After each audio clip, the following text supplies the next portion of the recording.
Hello दोस्तों। तो आप लोग कैसे हैं? आई होप आप लोग अच्छे और मस्त होंगे।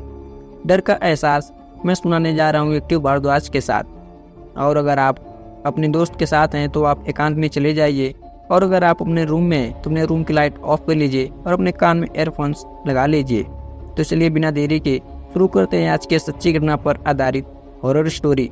और हाँ, अगर यह स्टोरी आप लोग पूरा सुनते हैं तो मुझे उम्मीद है, मुझे विश्वास है कि आपके पैरों तले जमीन खिसक जाएगी और यह स्टोरी आपको बेहद पसंद आएगी।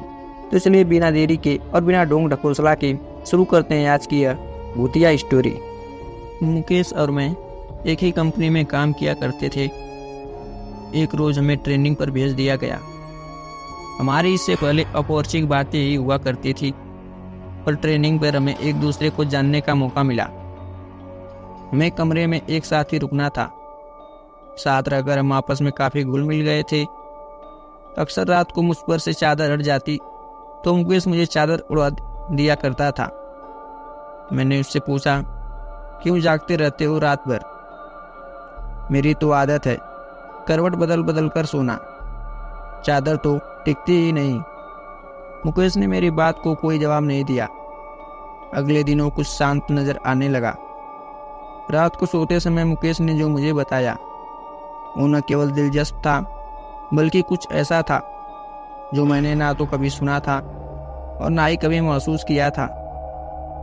ऐसा कम ही देखने को मिलता है। बात केवल विश्वास की रह जाती है।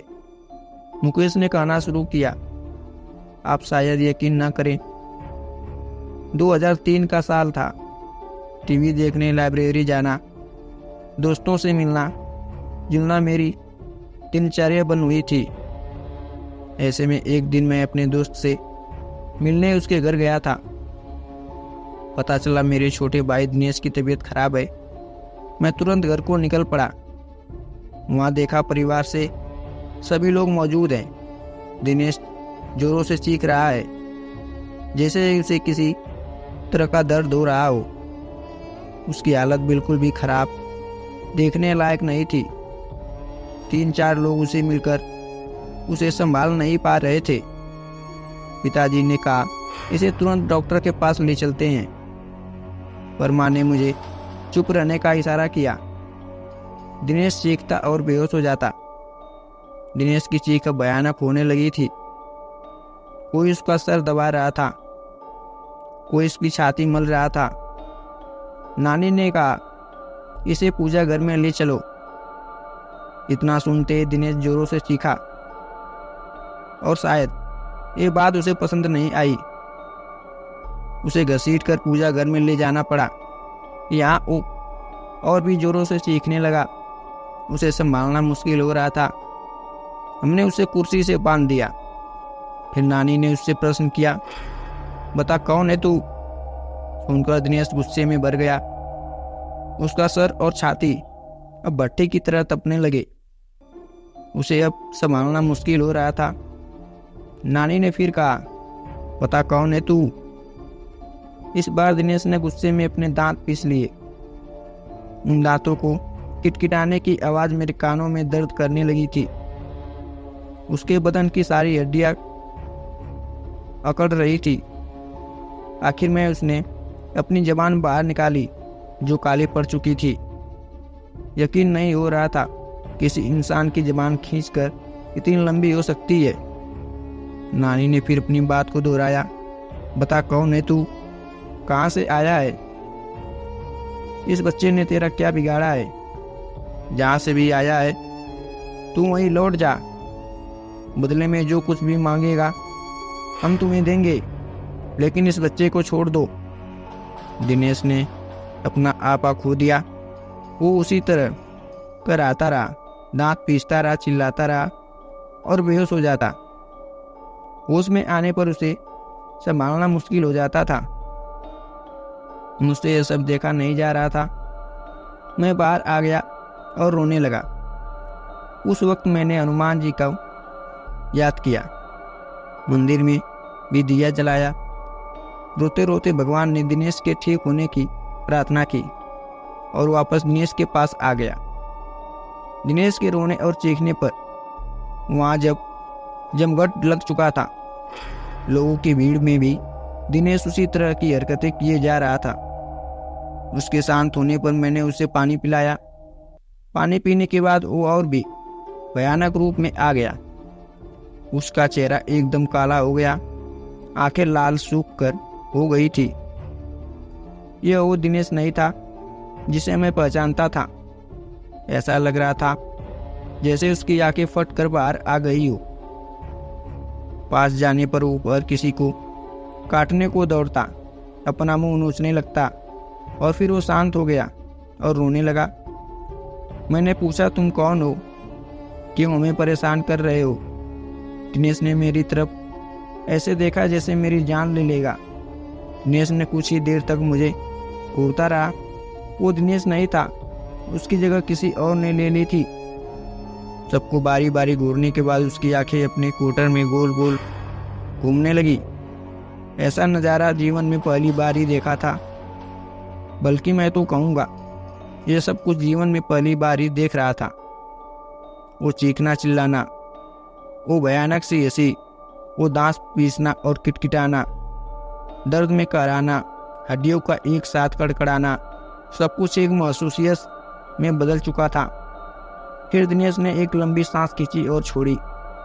उसकी सांस का दुर्गंध इतनी थी, सब अपना मुंह ढक कर सब घर से बाहर निकल गए और वो पागलों की तरह हंसा वापस अंदर जाने लगा। दिनेश फिर सभी को घूरने लगा।